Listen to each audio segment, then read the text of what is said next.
Breaking news చూస్తున్నారు. పాకిస్తాన్ లో తుఫాన్ బీభత్సం సృష్టిస్తోంది. అయితే వర్షాల ధాటికి కూడా ప్రజలు ఎవరు కూడా బయటికి రాని పరిస్థితి కనిపిస్తుంది. గడిచిన 2 రోజుల నుంచి కూడా పాకిస్తాన్ లో వర్షాలు కురుస్తున్నాయి. ఉరుములు మెరుపులతో కూడిన వర్షాలు కురుస్తున్నాయి. అదేవిధంగా ఈదురుగాలు కూడా చాలా గట్టిగా వీస్తున్నాయి. ఇదే నేపథ్యంలో లోతట్టు ప్రాంతాలు కూడా చాలా వరకు నీట మునిగాయి. దీంతో పాకిస్తాన్ లోని ప్రజలు తీవ్ర ఇబ్బందులకు గురవుతున్నారు. అయితే గడిచిన 4 రోజుల నుంచి కూడా పాకిస్తాన్ లో ఉరుములు మెరుపులతో తుఫాన్ బీభత్సం సృష్టిస్తుంది. ఇదే నేపథ్యంలో దానికి సంబంధించిన విజువల్స్ కూడా మనము బిగ్ టీవీ స్క్రీన్ పైన చూస్తున్నాము.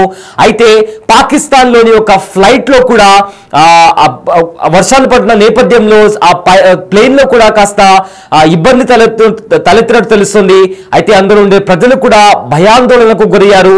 వర్షం పడుతున్న నేపథ్యంలో ఫ్లైట్ ఫ్లై అవుతున్న నేపథ్యంలో ఆ ఫ్లైట్ కి కాస్త ఇబ్బందులు తలెత్తాయి. అయితే ఇదే నేపథ్యంలో అందులో ఉండే ప్యాసింజర్స్ కూడా కొంతమంది వీడియో తీశారు. అయితే ఎక్కడ క్రాష్ ల్యాండ్ అవుతుందా అనే భయంతో కూడా అందులో ఉండే జనాలు కూడా భయపడుతూ అందులో కూర్చున్నారు. దానికి సంబంధించిన విజువల్స్ కూడా మనము బిగ్ టీవీ స్క్రీన్ పైన చూస్తున్నాము. అయితే పాకిస్తాన్ లో భారీ వర్షాలకు ఇప్పటికే 20 మంది ప్రాణాలు కోల్పోయినట్టు తెలుస్తుంది. మరో 150 మంది తీవ్రంగా గాయపడినట్లు కూడా తెలుస్తుంది. పంజాబ్, ఖైబర్ పఖ్తూన్ఖ్వా, లాహోర్ ప్రావిన్స్లతో పాటు రాజధాని అయిన ఇస్లామాబాద్ లోను కూడా వర్షాల ప్రభావం కనిపిస్తోంది. ముఖ్యంగా పంజాబ్ ప్రావిన్స్ లో రవాణా వ్యవస్థ పూర్తిగా ధ్వంసమైంది. అదేవిధంగా విద్యుత్ కి సంబంధించి కూడా తీవ్ర అంతరాయం కలిగినట్లు స్థానిక అధికారులు చెప్తున్నారు. కరాచీ నుంచి వస్తున్న ఒక ప్రైవేట్ విమానం లాహోర్ విమానాశ్రయంలో త్రుటిలో ప్రమాదం నుంచి తప్పించుకుంది. తీవ్ర అనుకూల వాతావరణ పరిస్థితుల కారణంగా కిందకు దిగలేకపోవడంతో అధికారులు కూడా విమానాన్ని తిరిగి కరాచీకి పంపించారు. అయితే ప్రజెంట్ దానికి సంబంధించిన విజువల్ కూడా మనం చూస్తున్నాము. అయితే ఒక విమానానికి కూడా అక్కడ నెలకొన్న పరిస్థితుల్లో కూడా ఆ ఫ్లైట్ లో కాస్త గందరగోళం కూడా నెలకొంది. అయితే ప్రజెంట్ పాకిస్తాన్ లో ఎలాంటి దృశ్యాలు నెలకొన్నాయో ఒకసారి చూద్దాం.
రైట్, చూస్తున్నారు కదా పాకిస్తాన్ లో ఆ వర్షం కారణంగా, తుఫాన్ కారణంగా ఎలాంటి పరిస్థితులు నెలకొన్నాయో.